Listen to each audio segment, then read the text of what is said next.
Chapter 5. The 5th and 6th Centuries. The 5th century was that of the barbarian invasion and the fall of the Western Empire. After the death of Augustine in 430, there was little philosophy.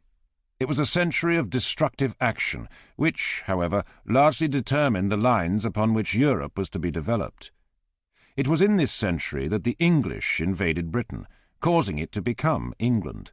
It was also in this century that the Frankish invasion turned Gaul into France, and that the Vandals invaded Spain, giving their name to Andalusia. St. Patrick, during the middle years of the century, converted the Irish to Christianity. Throughout the Western world, rough Germanic kingdoms succeeded the centralized bureaucracy of the empire. The imperial post ceased. The great roads fell into decay. War put an end to large-scale commerce, and life again became local, both politically and economically.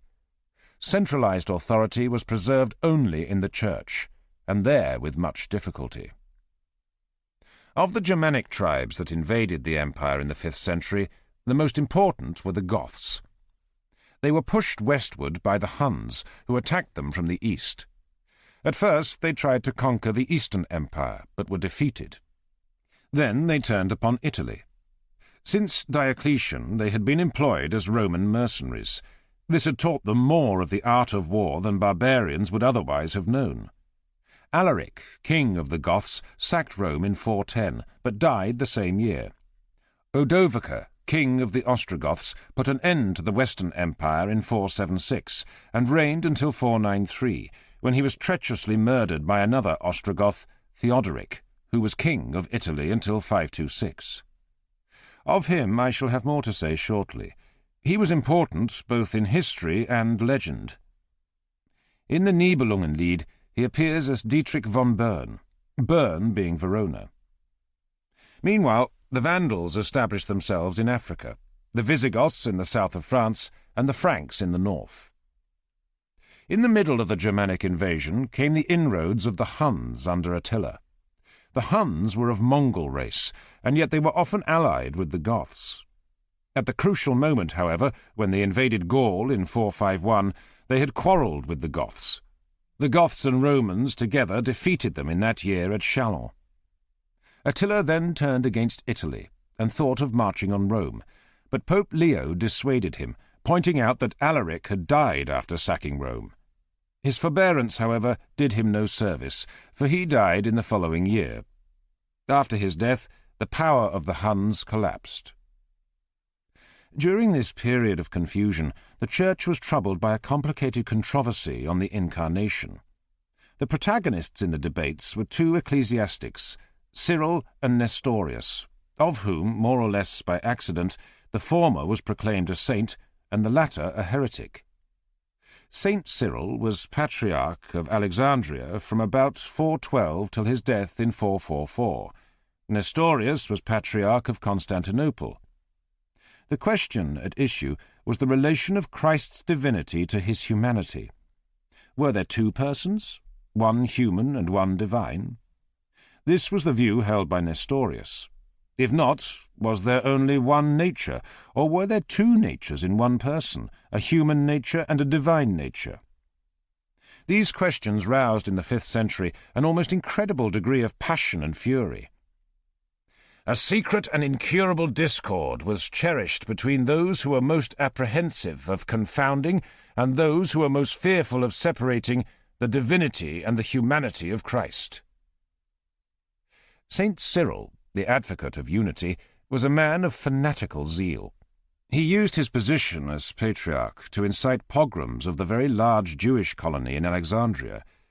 His chief claim to fame is the lynching of Hypatia, a distinguished lady who, in an age of bigotry, adhered to the Neoplatonic philosophy and devoted her talents to mathematics. She was torn from her chariot, stripped naked, dragged to the church, and inhumanly butchered by the hands of Peter the Reader and a troop of savage and merciless fanatics. Her flesh was scraped from her bones with sharp oyster shells, and her quivering limbs were delivered to the flames. The just progress of inquiry and punishment was stopped by seasonable gifts. After this, Alexandria was no longer troubled by philosophers. St. Cyril was pained to learn that Constantinople was being led astray by the teaching of its patriarch Nestorius, who maintained that there were two persons in Christ, one human and one divine. On this ground, Nestorius objected to the new practice of calling the Virgin Mother of God. She was, he said, only the mother of the human person, while the divine person, who was God, had no mother. On this question the Church was divided. Roughly speaking, bishops east of Suez favoured Nestorius, while those west of Suez favoured St. Cyril. A council was summoned to meet at Ephesus in 431 to decide the question. The western bishops arrived first, and proceeded to lock the doors against latecomers, and decide in hot haste for St. Cyril, who presided. This episcopal tumult, at the distance of 13 centuries, assumes the venerable aspect of the Third Ecumenical Council, says Gibbon. As a result of this council, Nestorius was condemned as a heretic. He did not recant, but was the founder of the Nestorian sect, which had a large following in Syria and throughout the East. Some centuries later, Nestorianism was so strong in China that it seemed to have a chance of becoming the established religion. Nestorians were found in India by the Spanish and Portuguese missionaries in the 16th century. The persecution of Nestorianism by the Catholic government of Constantinople caused disaffection, which helped the Mohammedans in their conquest of Syria. The tongue of Nestorius, which by its eloquence had seduced so many, was eaten by worms. So at least we are assured. Ephesus had learnt to substitute the Virgin for Artemis, but had still the same intemperate zeal for its goddess as in the time of St. Paul. It was said that the Virgin was buried there. In 449, after the death of St. Cyril, a synod at Ephesus tried to carry the triumph further, and thereby fell into the heresy opposite to that of Nestorius. This is called the Monophysite heresy, and maintains that Christ has only one nature. If St. Cyril had still been alive, he would certainly have supported this view, and have become heretical. The emperor supported the synod, but the pope repudiated it. At last Pope Leo, the same pope who turned Attila from attacking Rome, in the year of the Battle of Chalons, secured the summoning of an ecumenical council at Chalcedon in 451, which condemned the Monophysites and finally decided the orthodox doctrine of the Incarnation. The Council of Ephesus had decided that there is only one person of Christ. But the Council of Chalcedon decided that he exists in two natures, one human and one divine. The influence of the Pope was paramount in securing this decision. The Monophysites, like the Nestorians, refused to submit. Egypt, almost to a man, adopted their heresy, which spread up the Nile and as far as Abyssinia. The heresy of Egypt, like the opposite heresy of Syria, facilitated the Arab conquest. The heresy of the Abyssinians was given by Mussolini as one of his reasons for conquering them. During the 6th century, there were 4 men of great importance in the history of culture: Boethius, Justinian, Benedict, and Gregory the Great. They will be my chief concern in the remainder of this chapter, and in the next.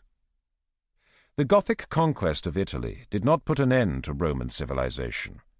Under Theodoric, king of Italy and of the Goths, the civil administration of Italy was entirely Roman. Italy enjoyed peace and religious toleration till near the end. The king was both wise and vigorous. He appointed consuls, preserved Roman law, and kept up the Senate. When in Rome, his first visit was to Senate House. Though an Arian, Theodoric was on good terms with the Church until his last years. In 523, the Emperor Justin proscribed Arianism, and this annoyed Theodoric. He had reason for fear, since Italy was Catholic and was led by theological sympathy to side with the emperor. He believed, rightly or wrongly, that there was a plot involving men in his own government. This led him to imprison and execute his minister, the senator Boethius, whose Consolations of Philosophy was written while he was in prison. Boethius is a singular figure.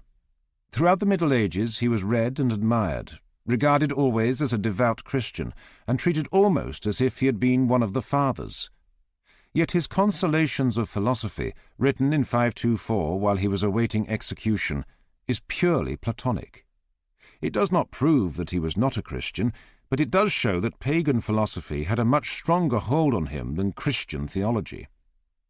Some theological works, especially one on the Trinity, which are attributed to him, are by many authorities considered to be spurious, but it was probably owing to them that the Middle Ages were able to regard him as orthodox, and to imbibe from him much Platonism which would otherwise have been viewed with suspicion. The work is an alternation of verse and prose. Boethius, in his own person, speaks in prose, while philosophy answers in verse. There is a certain resemblance to Dante, who was no doubt influenced by him in the Vita Nuova. The Consolations, which Gibbon rightly calls a golden volume, begins by the statement that Socrates, Plato, and Aristotle are the true philosophers. Stoics, Epicureans, and the rest are usurpers, whom the profane multitude mistook for the friends of philosophy. Boethius says he obeyed the Pythagorean command to follow God, not the Christian command. Happiness, which is the same thing as blessedness, is the good, not pleasure. Friendship is a most sacred thing. There is much morality that agrees closely with Stoic doctrine, and is in fact largely taken from Seneca. There is a summary in verse of the beginning of the Timaeus. This is followed by a great deal of purely Platonic metaphysics. Imperfection, we are told, is a lack, implying the existence of a perfect pattern. He adopts the privative theory of evil. He then passes on to a pantheism which should have shocked Christians, but for some reason did not. Blessedness and God, he says, are both the chiefest good, and are therefore identical. Men are made happy by the obtaining of divinity. They who obtain divinity become gods. Wherefore every one that is happy is a god, but by nature there is only one God, but there may be many by participation. The sum, origin, and cause of all that is sought after is rightly thought to be goodness. The substance of God consisteth in nothing else but in goodness. Can God do evil? No. Therefore evil is nothing, since God can do everything. Virtuous men are always powerful, and bad men always weak. For both desire the good, but only the virtuous get it. The wicked are more unfortunate if they escape punishment than if they suffer it. Note that this could not be said of punishment in hell. In wise men there is no place for hatred. The tone of the book is more like that of Plato than that of Plotinus.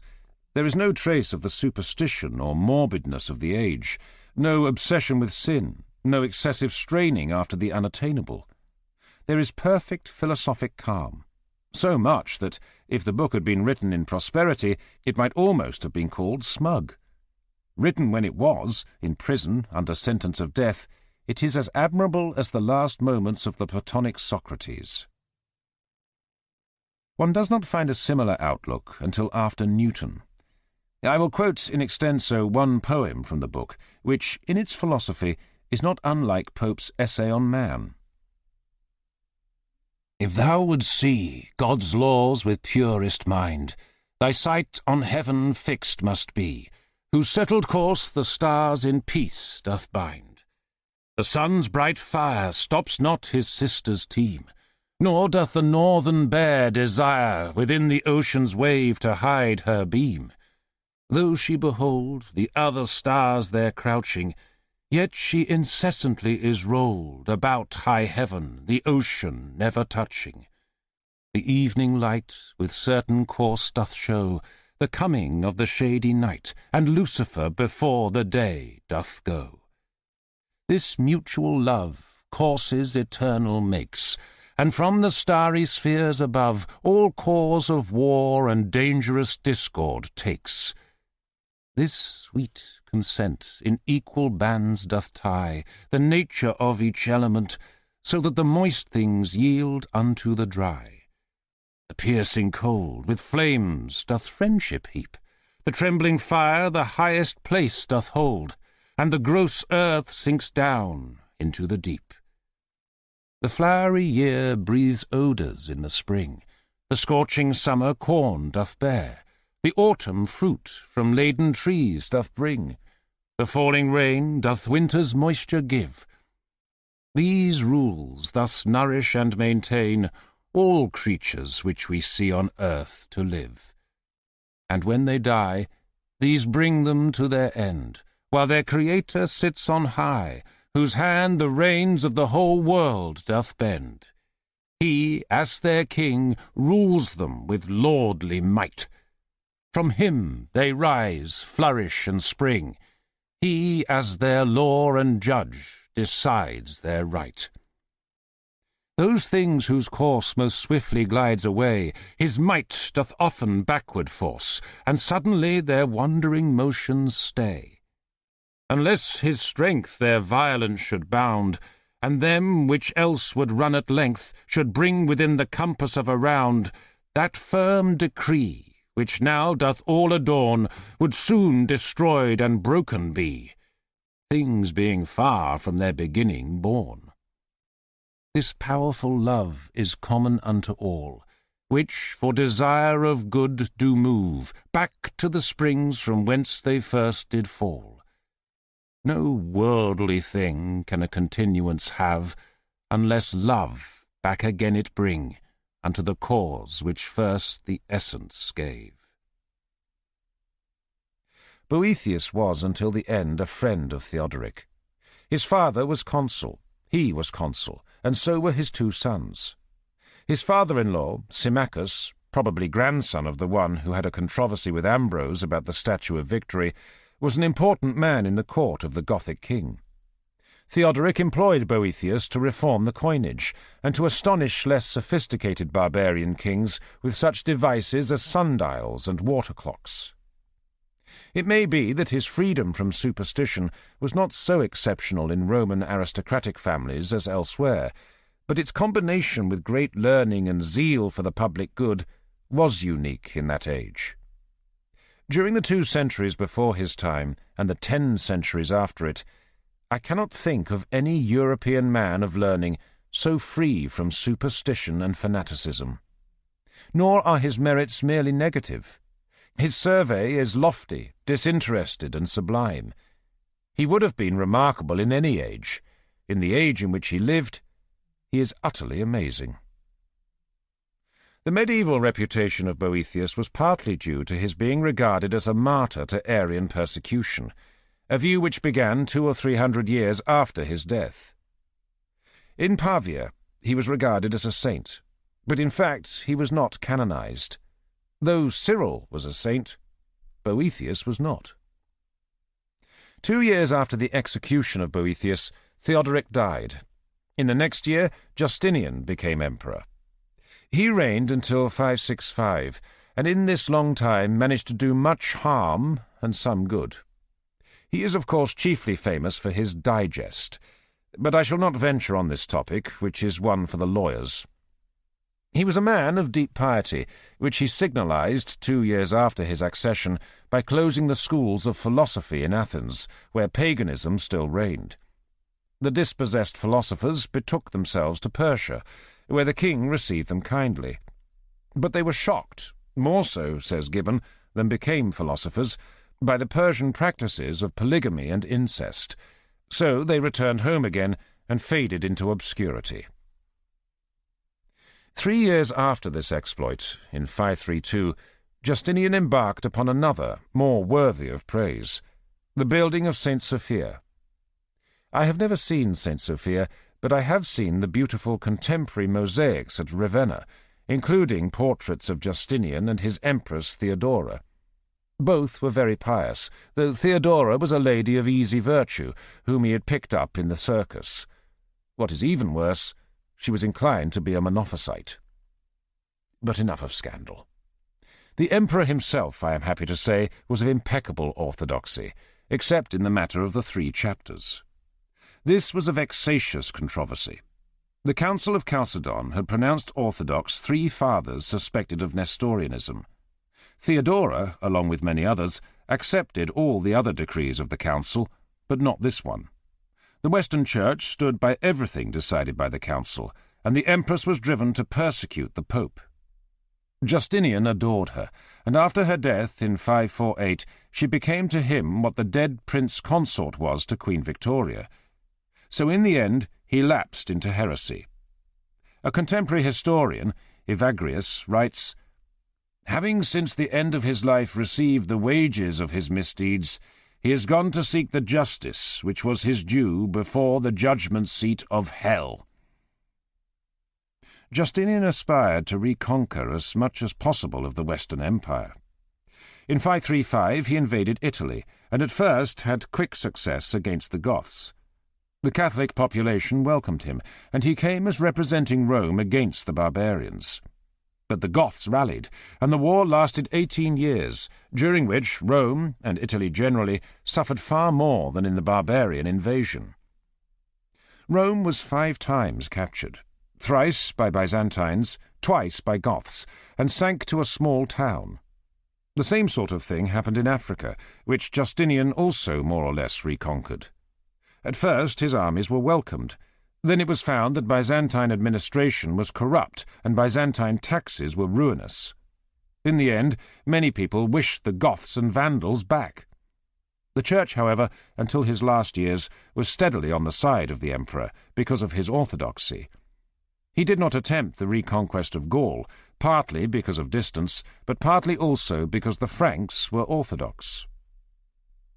In 568, 3 years after Justinian's death, Italy was invaded by a new and very fierce German tribe, the Lombards. Wars between them and the Byzantines continued intermittently for 200 years, until nearly the time of Charlemagne. The Byzantines held gradually less and less of Italy. In the south, they had also to face the Saracens. Rome remained nominally subject to them, and the popes treated the eastern emperors with deference. But in most parts of Italy, the emperors, after the coming of the Lombards, had very little authority, or even none at all. It was this period that ruined Italian civilization.